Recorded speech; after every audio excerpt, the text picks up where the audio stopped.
Here we go, guys. Another box of In the Game Used Sports. This is round 5. Hit draft.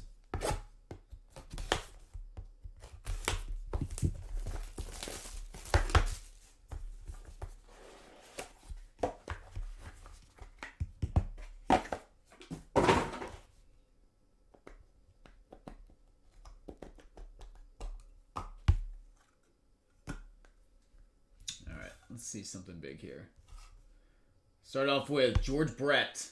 This one is numbered 13 of 25. Triple Mem. Career day. 1979. May 28th.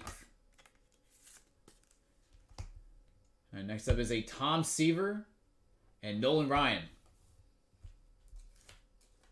That was number 1 of 12. Moniker matchups. Nice looking jumbo patch here. It is 6 of 8.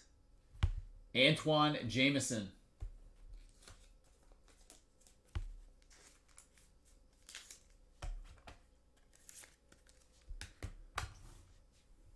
All right, followed by, we got 1989 season leaders. It is 18 of 30. Kirby Puckett, John Stockton, Mario Lemieux, and Joe Montana. 18 of 30. And patch autograph, 2 colors. 15 of 20. It is Lawrence Taylor. Super swatch. And that's will round out round number 5. All right, Nike on the clock. Once again, consecutive rounds. Go for it.